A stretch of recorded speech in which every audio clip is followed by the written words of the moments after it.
Top quality और consistent performance के लिए सिर्फ सिल्वर पंप नाम याद रखना। मेरे साथ सिद्धार्थ यादव हैं, बीजेपी से डॉक्टर अजय उपाध्याय हैं, कांग्रेस पार्टी से डॉक्टर लक्ष्मण यादव हैं, आप इतिहासकार हैं, लेखक हैं, जयशंकर गुप्त हैं, आप वरिष्ठ पत्रकार हैं, अवधेश कुमार जुड़ रहे हैं वरिष्ठ पत्रकार के तौर पर, और डॉक्टर ओम जी उपाध्याय जुड़ेंगे, आप भी इतिहासकार हैं, और हमारे संवाददाता कुमार विक्रांत भी इस वक्त जुड़ चुके हैं हमारे साथ। आप सभी का स्वागत है। पहले कुमार के पास जाऊंगा। कुमार, एक बार फिर पंडित जवाहरलाल नेहरू को कटघरे में खड़े करते हुए प्रधानमंत्री बीजेपी, कल अभी ज्यादा देर नहीं हुई है, 24 घंटा भी नहीं हुआ होगा, जब एक लंबा एक्स पोस्ट आया हुआ है बीजेपी के मौजूदा जो अध्यक्ष हैं जेपी नड्डा उनका, और उन्होंने भी सिंधु जल समझौते को लेकर पंडित जवाहरलाल नेहरू की नीतियों को, और फिर उस समय जो संसद में बातचीत बहुत ज्यादा बहस नहीं हो पाई इसको लेकर, उसको एक लंबा पोस्ट लिखा और ऊपर निशाना साधा है। कांग्रेस पार्टी की तरफ से क्या इसको लेकर रणनीति बनाई जा रही है, कैसे इसको काउंटर करेंगे?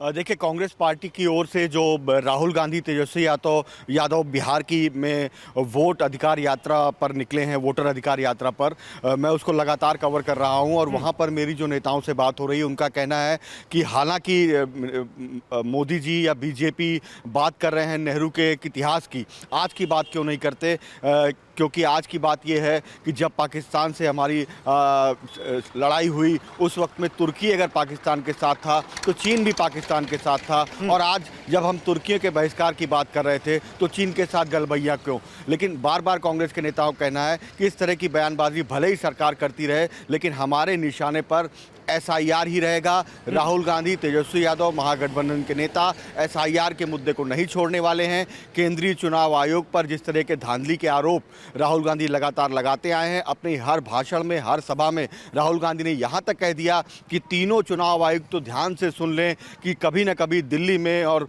बिहार में सरकार बदलेगी तो तीनों के खिलाफ एक्शन होगा। तो इस तरीके के तीखे सुर राहुल गांधी के हैं, और वैसे ही कुछ सुर तेजस्वी यादव के हैं जो कहते हैं कि वो एजेंट बन गया है चुनाव आयोग बीजेपी का, और यही सब महागठबंधन इसी लाइन पर आगे बढ़ना चाहता है। उसका कहना है कि चूंकि हमने घेरा है सरकार को, चुनाव आयोग को, जवाब नहीं है, इसलिए बातों को भटकाने के लिए इतिहास की बातें की जा रही हैं, वरना जवाब तो चीन के मुद्दे पर, पाकिस्तान से लड़ाई के वक्त चीन का जो रुख रहा है, तुर्की का जो रुख रहा है, ऐसे में चीन के साथ गलबैया, उसका जवाब सरकार को देना चाहिए। ठीक है, शुक्रिया आपका कुमार इन तमाम जानकारियों के लिए। तो कांग्रेस पार्टी क्या कह रही है देखिए, हालांकि कांग्रेस पार्टी के प्रवक्ता भी हैं, वो भी बताएंगे इसको लेकर। लेकिन सिद्धार्थ यादव, आपने सुना क्या हमारे संवाददाता बता रहे हैं वहां से, जहां पर राहुल गांधी जो टॉप लीडरशिप है कांग्रेस पार्टी की वो खुद मौजूद है, वहीं पर हमारे संवाददाता मौजूद हैं उनकी यात्रा में, और बता रहे हैं कि वहां क्या वो कह रहे हैं। अब सवाल यही है कि जब चुनाव आयोग पर सवाल उठाया गया, जब SIR के मुद्दे पर आपकी सरकार को घेरने की कोशिश की जा रही है, पार्टी को घेरने की कोशिश की जा रही है, चुनाव आयोग को घेरने की कोशिश की जा रही है, तो आप एक बार फिर से उनको, जो अब इस दुनिया में नहीं है और काफी साल हो गए जिनकी सरकार को यहां से गए हुए, उनको ले आए, पंडित नेहरू को एक बार फिर से ले आए हैं और उनको सामने लाकर खड़ा कर दिया है। प्रियंका गांधी यही तो कह रही है कि 10-11 साल से आप सरकार में, आप अपना नहीं बता रहे हैं, आप फिर से इतिहास में जा रहे हैं। देखिए गौरव जी, कांग्रेस पार्टी, राहुल गांधी, प्रियंका गांधी क्या कह रहे हैं तो देश देख रहा है, और वो कितना खुद को एक्सपोज कर रहे हैं ये भी देश देख रहा है। SIR के विषय को लेकर के जो पहले कांग्रेस पार्टी और राहुल गांधी कह रहे हो कि SIR क्यों करी जा रही है, लिस्टों को में सुधार क्यों किया जा रहा है, डुप्लीकेशन को क्यों हटाया जा रहा है, वो बाद में कहने लग गया कि बेंगलोर के अंदर क्यों जो लोग ज्यादा थे, क्यों यहां पे सुधार नहीं हुआ। इनकी बातों में ही विरोधाभास है, ये इनकी सच्चाई है। पर जो विषय आज आपने अपनी डिबेट के लिए चुना, या जो विषय जिस पर चर्चा हो रही है, मैं एक नागरिक के नाते पूछना चाहता हूं, हमारे इतिहास में आजाद भारत के साथ इतना बड़ा अन्याय किया, क्या हम उसको भूल जाएं? क्या हम उस पर बात ना करें? हमारी आजादी के बाद हमको जब लगा कि अब तो विजय प्राप्त हो चुकी है, उसके बाद हमारे देश के पहले प्रधानमंत्री ने हमारे साथ इतना बड़ा अन्याय किया हो, जिसका खामियाजा आज तक की जनरेशंस भुगतती आ रही हो, उस पर बात क्यों नहीं करी जानी चाहिए? अगर कुछ गलत नहीं है तो प्रियंका जी को भी दिक्कत नहीं होनी चाहिए और राहुल जी को भी दिक्कत नहीं होनी चाहिए। पर समस्या अलग है गौरव जी। समस्या यह है कि हम आजाद हो गए, 80% जमीन हमारे पास आ गई, 20% पाकिस्तान के पास चली गई, पर हमारे देश के प्रधानमंत्री ने अपने पाकिस्तान प्रेम के कारण 80% पानी उनको दे दिया, 20% पानी हमने रखा। जो देश कृषि प्रधान रहा हो, जिस देश में लोगों का इतना बड़ा एक तबका कृषि के कारण उनका जीवन चलता हो, उस देश में वर्षों तक किसानों को आपने पानी से वंचित रखा।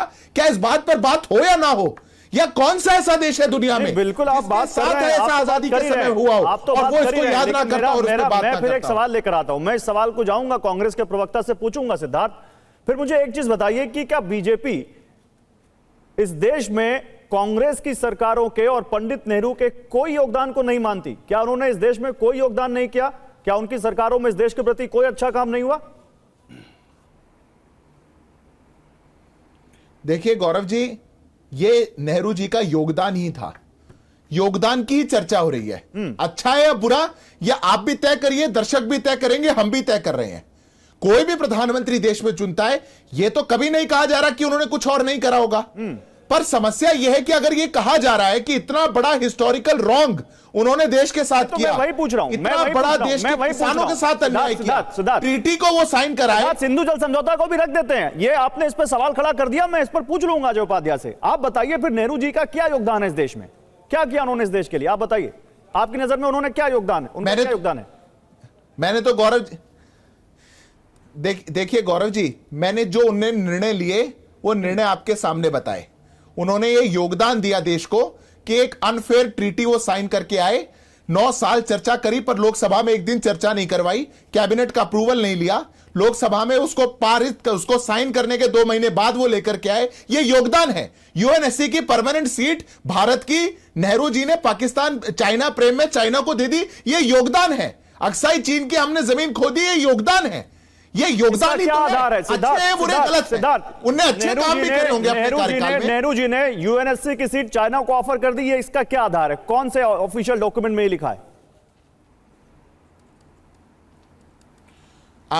गौरव जी, ये तो आप कमाल की बात कर देंगे। भारत को यूएनएससी सिक्योरिटी काउंसिल की परमानेंट सीट ऑफर करी गई और यूएनएससी की परमानेंट सीट ऑफर करे हुए भारत नेहरू जी ने ठुकरा करके कह दिया कि चीन को बड़ा भाई मानते हुए यह सीट चीन को दे दी जाए, और चीन ने बाद में वीटो करके भारत को कभी यूएनएससी का मेंबर नहीं बनने दिया। यह वाइडली रिपोर्टेड है। हमको जो यूएनएससी से ऑफर हुआ यह तो हम जानते हैं ना। नहीं, लेकिन कोई आधिकारिक दस्तावेज हो तो ज्यादा बात मजबूत हो जाती सिद्धार्थ, इसलिए मैं पूछ रहा हूं। मैं आपको कोट करके बता देता हूं। आप मेरे को अवसर दीजिए, मैं अभी निकाल करके आपको आप निकाल के बता दीजिएगा। मैं अपने सोशल मीडिया पर भी आज इस डिबेट के तुरंत बाद आपकी जानकारी सुपुर्द करने के लिए मैं बिल्कुल मैं स्वागत करूंगा उसका।